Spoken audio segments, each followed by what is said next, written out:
Hare Krishna, we welcome you to the Bhagavad Gita Shloka recitation series. So we continue with chapter 2 of Shloka recitation. Let us start with the prayers. Namah Vishnupadaya Krishna Prishtaya Bhutale Srimate Bhaktivedanta Swami Niti Namini Namaste Saraswate Deve Gauravani Pracharine Nirvishesha Shunyavadi Paschyata Deshatarine.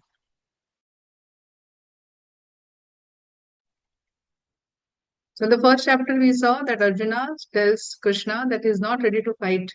And looking at all his relatives, all his teachers, he says he's not ready to fight. So he gives four reasons for not fighting.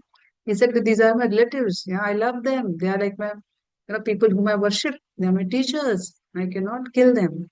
And even if I kill them, there will be no enjoyment. Yeah. So even if I get a big kingdom, there will be no enjoyment. Then there is a fear of sin. He says that because I'll kill them, there will be sin, I'll incur sin. And eventually he says that all the men will get killed. So there will be destruction of family tradition. So for all these points which Arjuna mentioned in chapter 1, now Krishna is going to answer it in chapter 2. So the translations have been made very easy for the children to understand. So you can refer to the translations, you can refer to the verses mentioned, and then you can practice accordingly. Okay, so let's start. Sloka 2.1 Sanjay Vacha Sanjay Vacha Tam Tatha Kripayavishtam Tam Tatha Kripayavishtam Ashru Purna Kulekshanam Ashru Purna Kulekshanam Vishitantam Idam Vakyam Vishidantam idam vakyam uvacha madhusudanaha uvacha madhusudanaha. Translation. So Sanjay is telling Dhritarashtra what is happening on the battlefield. So Sanjay is saying, seeing Arjuna full of compassion and his mind was depressed, his eyes full of tears, he spoke to Krishna the following words. Yeah? So whatever he spoke will be covered in the subsequent verses.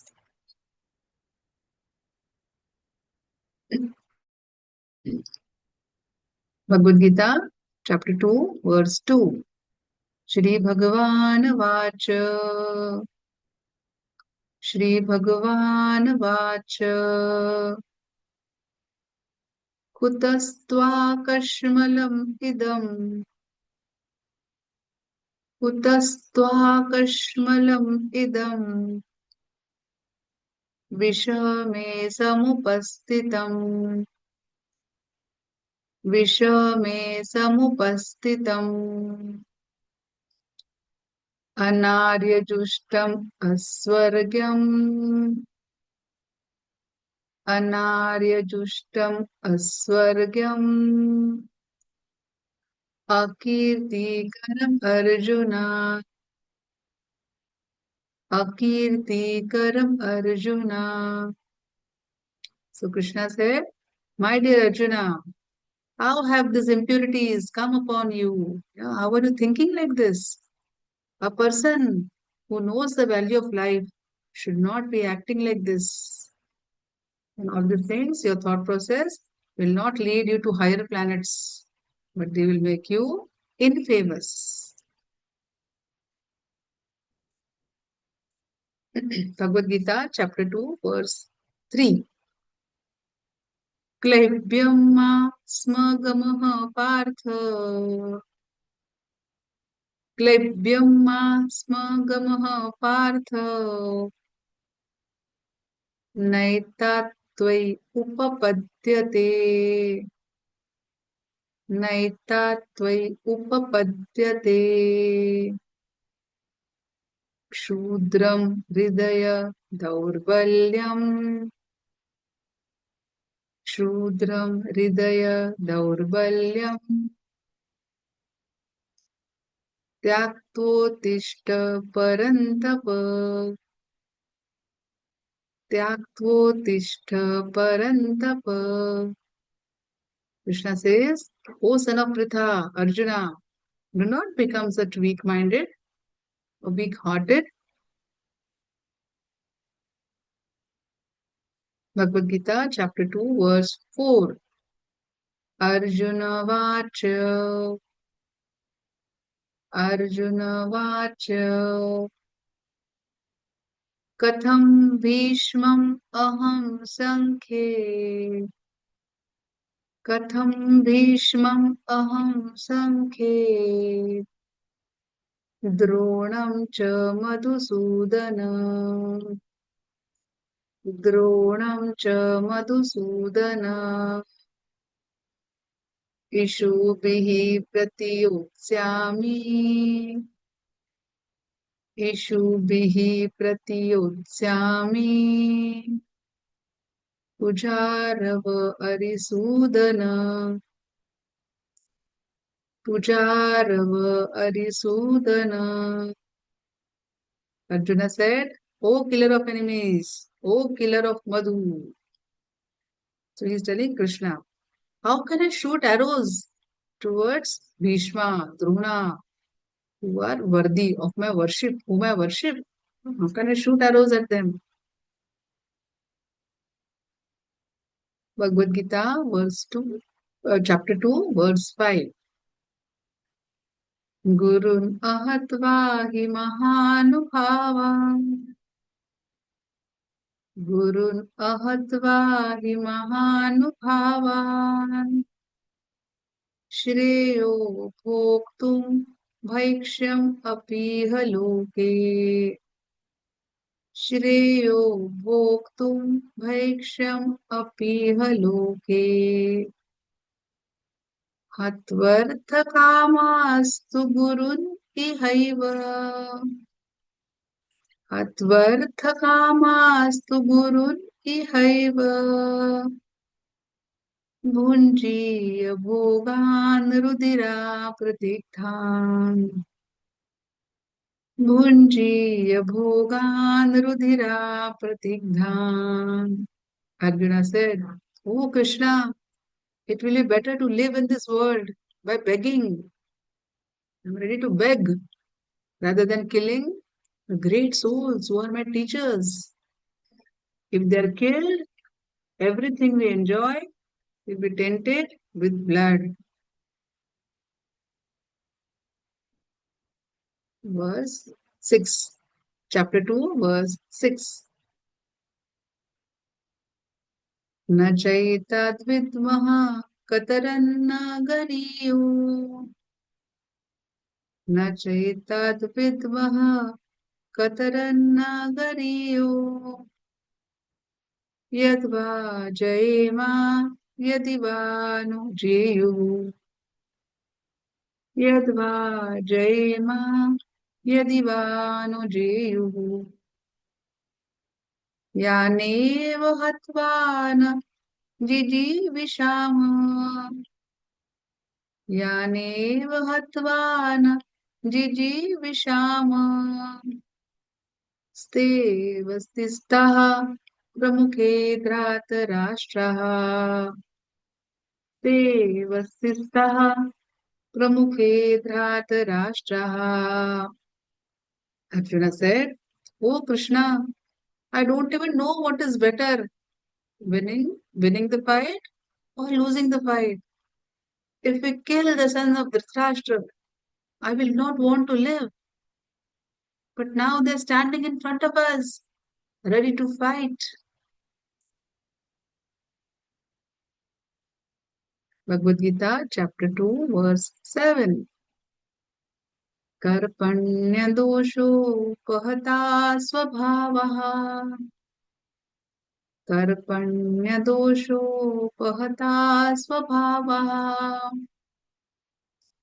पृच्छामि त्वां धर्मसम्मूढचेताः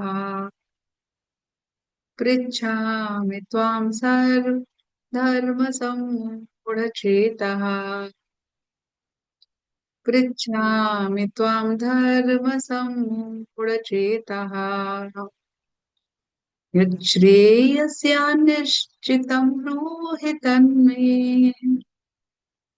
यच्छ्रेयस्यान्निश्चितं ब्रूहि तन्मे शिष्यास्तेऽहं साधिमां त्वं प्रपन्नम् शिष्यास्तेऽहं साधिमां त्वं प्रपन्नम् Arjuna said to Krishna, Krishna, I am confused about my duty. I do not know what I should do. I feel very weak and upset.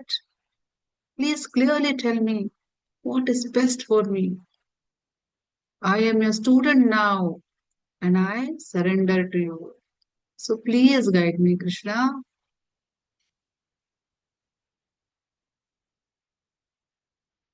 Bhagavad Gita, chapter 2, verse 8. Nahi prapashyami mamapanudhyat नहि प्रपश्यामि ममापनुद्यात् यच्चोकम् उच्चोषणम् इन्द्रियाणाम् यच्चोकम् उच्चोषणम् इन्द्रियाणाम् अवाप्य भूमा असत् असपत्नम् वृद्धम् अवाप्य भूमा असपत्नमृद्धम् राजं सुराणाम् अपि चाधिपत्यम् राजं सुराणाम् अपि चाधिपत्यम् Arjuna said to Krishna, Krishna, I cannot get rid of this sadness. It is making me feel weak. Even if I win a great and a rich kingdom, like demigods in the heaven, this sadness will still not go away.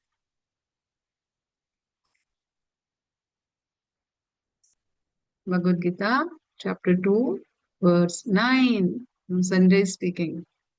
Sanjaya Vacha, Sanjaya Vacha, एवमुक्त्वा ऋषिकेशम् एवमुक्त्वा ऋषिकेशम् गुडाकेशः परन्तपः गुडाकेशः परन्तपः न योत्स्या इति गोविन्दम् न योत्स्या इति गोविन्दम् उक्त्वा तूष्णीं बुभवः उक्त्वा तूष्णीं बुभवः. Sanjay said, after saying all this, Arjuna told Krishna, Govinda, I will not fight. And then he became quiet. Bhagavad Gita, chapter 2, verse 10. तमुवाच ऋषिकेशः तमुवाच ऋषिकेशः